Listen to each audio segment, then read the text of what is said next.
امام علی مقام جب ان بیویوں کے پاس آئے تو آپ نے ان بیویوں کو وصیت فرمائی، آپ نے ان بیویوں کو صبر کی تلقین فرمائی اور فرمایا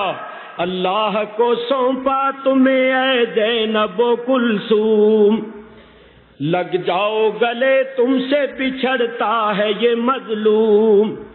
اب جاتے ہی خنجر سے کٹے گا میرا حلقوم، ہے صبر کا ماں کے طریقہ تمہیں معلوم، مجبور ہے ناچار ہے مرضی خدا سے، بھائی نہیں جی اٹھنے کا فریاد و بکا سے، جس وقت مجھے ذبح کرے لشکر ناری، رونا نہ سنو آئے نہ آواز تمہاری، بے صبروں کا سیوا ہے بہت گریا و زاری، جو کرتے ہیں صبر ان کی خدا کرتا ہے یاری، ہوں لاکھ ستم رکھیو نظر اپنی خدا پر، اس ظلم کا انصاف ہے اب روز جزا پر۔ آپ نے صبر کی تلقین فرمائی، میری بہن تم نے اسی ماں کا دودھ پیا ہوا ہے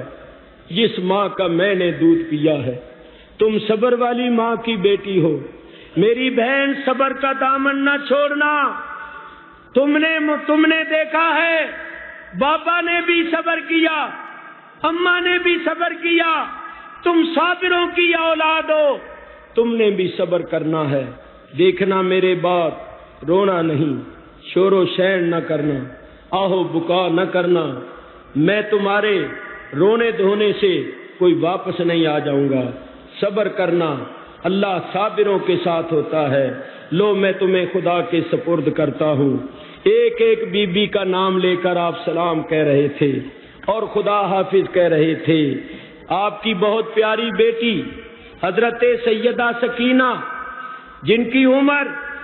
کتابوں میں لکھی ہوئی ہے کہ 7 برس تھی، لوگ کہتے ہیں وہاں حضرت قاسم سے شادی ہوئی اور مہندیاں لگیں، ان لوگوں کو کوئی خیال نہیں آتا، کیا وہ مہندیاں لگانے کا وقت تھا،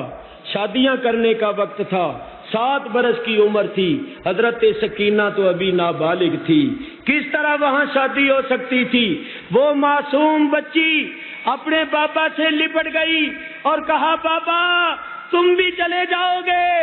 اگر تم بھی چلے گئے تو میں بابا کہہ کے کس کو پکاروں گی، میرے سر پر شفقت کا ہاتھ کون رکھے گا؟ بابا سب چلے گئے، تم تو نہ جاؤ۔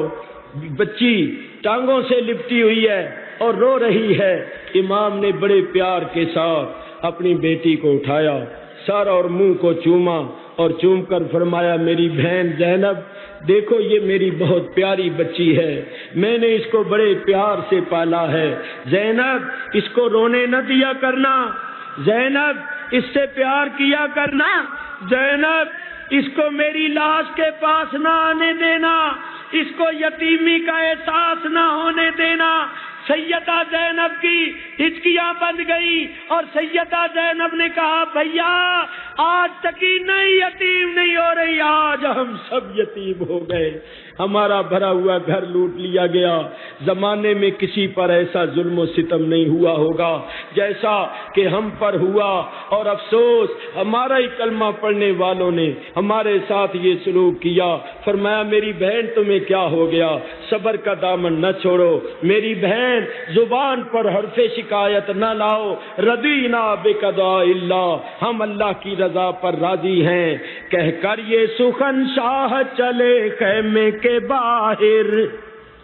اس وقت بپا ہو گیا ہنگامہ محشر، چلا کے کوئی کہتی تھی ہائے ہائے میرے سرور، کہتی تھی کوئی اب نہیں آئیں گے برادر، بابا کو قسم دے کے بلاتی تھی سکینہ اور روتی ہوئی پیچھے چلی آتی تھی سکینہ، چلاتی تھی قربان ہو بیٹی چلے آؤ، مر جاؤں گی بابا مجھے تم چھوڑ نہ جاؤ، صدقے گئی ننھا سا میرا دل نہ دکھاؤ، بےتاب ہوں مڑ کر مجھے صورت تو دکھاؤ۔ شاہ کہتے تھے ماں پاس رہو نکلو نہ تم گھر سے، اب حشر میں ہوے گی ملاقات پدر سے۔ امام علی مقام خیموں سے باہر آئے، اپنے گھوڑے ذوالجناح کو کھولا۔ جب بھی کوئی جاتا تھا آپ اس کو گھوڑے پر سوار کرتے تھے۔ خدا حافظ کہتے تھے اب آپ کی باری آئی تو گھوڑے پر چرانے والا کوئی نہیں رہ گیا، رکاب پکڑنے والا کوئی نہیں رہ گیا، خدا حافظ کہنے والا کوئی نہیں رہ گیا۔ غم نصیب بہن نے خیمے میں دیکھا، زینب نے پکارا میرے ماں جائے برادر، ناشاد بہن لینے رکاب آئے برادر۔